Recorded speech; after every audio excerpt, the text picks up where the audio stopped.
আচ্ছা শোনো, বাবা 30,000 টাকা চাইছে। কি? এই তুমি কি সব বলতেছো এগুলো? তোমার মাথা ঠিক আছে? উনি 3 মাস যাবত নাকি বাড়ি ভাড়া দিতে পারতেছে না, সেটা আমাদেরকে বলেও নাই। অলিভ, টাকা কি গাছে ধরে? হ্যাঁ, যে বললো আর অমনি 30,000 টাকা দিয়ে দিব? তুমি কেন চিন্তা করতেছো? আমার কাছে সেভিংস আছে। আর হ্যাঁ, বাবা কিন্তু কালকে থেকে আমাদের সাথেই থাকবে। কি মানে কি বললো তুমি? তোমার বাবা আমাদের সাথে থাকবে? হ্যাঁ, মানে এটা তুমি আমাকে বলতেছো? শোনো অলিভ, আমি তোমাকে একটা কথা ক্লিয়ার করে বলে দিলাম, তোমার বাবা যদি আমাদের সাথে থাকতেই চায় তাহলে আমি কিন্তু তোমার সাথে থাকবো না। আমি তো ওনাকে বলছি যে আমি টাকা নিয়ে বেরোচ্ছি। শোনো, তুমি এক্ষুনি তোমার বাবাকে কল করে বলবে যে আমাদের ছেলের অ্যাডমিশনের জন্য সমস্ত টাকা খরচ হয়ে গেছে, আমাদের কাছে একটা টাকাও নয় তাকে দেওয়ার মতো। এটা কেমন করে? এটা তোমাকে কল করতে বলছি, কল করো। জানি না আক্কেল কবে হবে, কবে বুঝতে পারবে।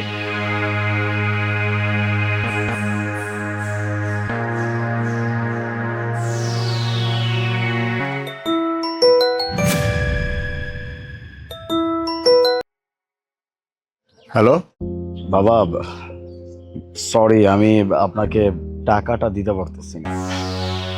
কিন্তু বাবা, তুমি তো বলছিলে টাকা দিবা, এই হঠাৎ করে আবার কি হয়ে গেল? ওই অ্যাকচুয়ালি বাবুকে স্কুলে ভর্তি করাইতে হয়েছে, সেখানে অনেকগুলো টাকা লাগছে, টাকাগুলো আমার খরচ হয়ে গেছে। আমি এক্সট্রিমলি সরি, আপনি অন্য কোথাও থেকে ব্যবস্থা করুন। কোনো ব্যাপার না বাবা, আমি আমি তো তোমাকে বারণই করেছিলাম, তুমি তো জিদ করলে। আচ্ছা কোনো সমস্যা নেই বাবা, তুমি নিজের খেয়াল রেখো, দেখি আমি অন্য কোথাও থেকে ম্যানেজ করে নেব। আই এম সরি বাবা, अगेन। ঠিক আছে।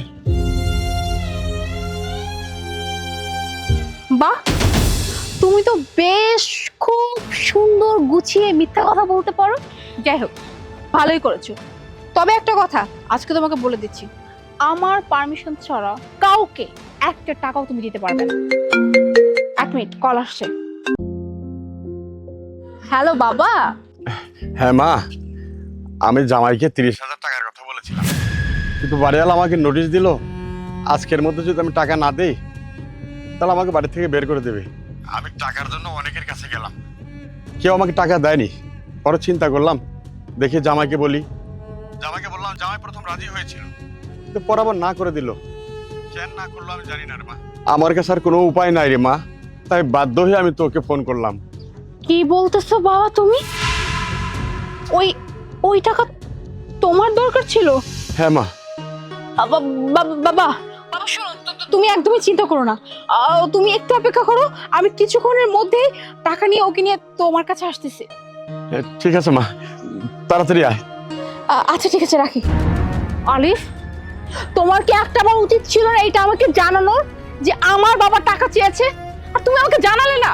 আরে আমার বাবা টাকা চেয়েছে, সেই টাকা দিতে আমার কোনো পারমিশন লাগবে নাকি তোমার? যাই হোক, তাড়াতাড়ি আমাকে টাকাটা দাও, জলদি দাও। বাহ, খুব সুন্দর তো, একদম ওই যে গিরগিটির মতো এক মুহূর্তের ভিতরে নিজের রংটা তুমি চেঞ্জ করে ফেললা। কি বললা? তোমার বাবা যেহেতু আমার কাছে টাকা চাইছে সেহেতু তোমাকে কোনো কিছু জিজ্ঞেস করার প্রয়োজনটা কেন পড়তেছে, কিন্তু যখনই আমার বাবার ক্ষেত্র আসছে তখনই তুমি আমাকে কি বললা? টাকা কি গাছে ধরে? আমি নাকি নিজের ভালোটা এখনো বুঝতে পারি না। শোনো, তোমার বাবার জন্য আমার কাছে একটা টাকাও নেই, একদম সাফ সাফ বলে দিলাম। আলিফ, আলিফ শোনো, আই এম রিয়েলি সরি। কে? আমি যদি তোমার বাবাকে নিজের বাবা ভাবতে পারি, মনে করতে পারি, তাহলে তুমি আমার বাবাকে নিজের বাবা ভাবতে পারো না কেন? চুপ করে আছো কেন? বলো, তোমার বাবাকে সুন্দর করে বলে দাও, নয়তো আমাকে বলো যে তোমার বাবাকে টাকা দেওয়ার কোনো দরকার নাই। না আলিফ, আমি এটা বলতে পারবো না। আজকে আমি যা কিছু করছি সব আমার বাবার জন্য। এক্স্যাক্টলি, একদম ঠিক কথা বলছো। তুমি যেমন তোমার বাবার জন্য সবকিছু করতে পারছো, নিজে এরকম একটা অবস্থানে আসতে পারছো, ঠিক তেমনি আমি আমার বাবার জন্য আজকে যে জায়গায় আছি এই জায়গা পর্যন্ত আসতে পারছি। কিন্তু আমি তোমার মতো তোমার বাবা আর আমার বাবার ভিতরে কখনো কোনো ভেদাভেদ করি না। আলিফ, আলিফ তুমি আমাকে ক্ষমা করে দাও আলিফ, আমি সত্যি অনেক অনেক বড় অন্যায় করেছি। মানে যখন আমার বাবার সঙ্গে এই ঘটনা ঘটলো তখন আমি বুঝতে পারছি যে আমি এতদিন তোমার সাথে কি অন্যায় করেছি। বিশ্বাস করো, আমি আর এমনটা কখনো করব না।